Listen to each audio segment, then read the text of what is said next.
ఏం మందులు ఇచ్చారు డాక్టర్ గారు? నా చెవి నొప్పి తగ్గలేదా? ఒకసారి మందులు సిట్ ఇవ్వండి.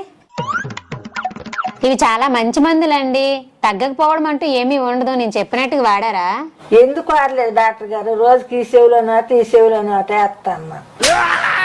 అమ్మ చెవు నొప్పి అంతే చెవులో వేయమని ఎవరు చెప్పారమ్మ నీకు? ఇంతకు ముందు వచ్చేటప్పుడు చెవి నొప్పి అంటే సుక్కల మంది ఇచ్చారు, అది చెవిలో వేసుకున్నాం. ఇప్పుడు మాత్రం కూడా అలాగే చెవిలో వేసుకున్నాం. అవి సుక్కల మంది అమ్మ, చెవిలోనే వేయాలి. ఇవి మాత్రలమ్మ, నోట్లోనే వేయాలి. మమ్మీ మన లక్ష్మి ఉంది కదా, మన కూతురు పళ్ళ ఉంది కదా, వచ్చిండ్రా. వాళ్ళు మన ఇంటి దగ్గర ఎందుకుంటారు? మన ఇంటి బయట ఉన్నారా? మన కళ్ళకి ఎందుకు వస్తారే? అసలు మా నూరేనా? మన ఇంట్లో లేరు, మన ఇంటి బయట కూడా లేరు. అసలు వాళ్ళు మన ఊరే కాదు, మన కంట్రీయే కాదు. మరి ఎందుకే అని గుసగుసలాడుతున్నావు? గట్టి చెప్పు మమ్మీ. గూడలకు కూడా చెవులు ఉంటాయి. నోరు కూడా ఉందేమో కనుక్కో మమ్మీ. మధ్యాహ్నం మిగిలిపోయిన మాడిపోయిన మటన్ తెచ్చేడు.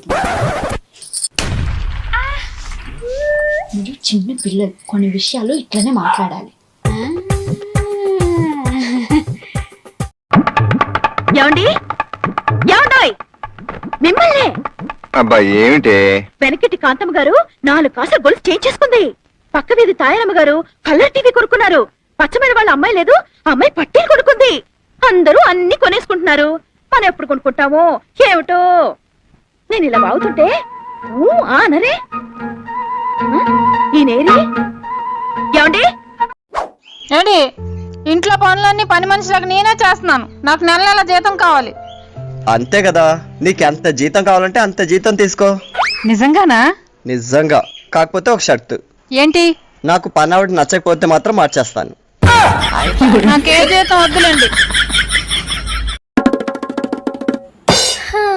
ఇంకా ఎన్ని రోజులు నేను ఒక్కదాన్ని ఇంటి పని వంట పని చూసుకోవాలి? కొంచెం హెల్ప్ చేయొచ్చు కదండి. నేను అదే చెప్తున్నానే, ఇంకెన్ని రోజులను ఒక్కదాన్ని కష్టపడతావు చెప్పు. ఇంకో దాన్ని తెచ్చుకుంటానంటే నువ్వు వినవో.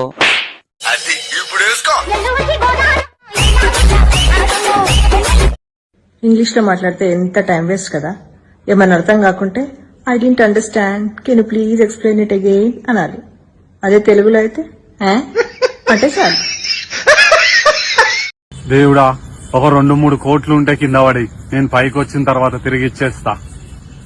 పైసలు రెడీగా ఉన్నాయి, పైకి వచ్చి తీసుకోపో. లైకే కొట్టాలా, కామెంట్ పెట్టాలా.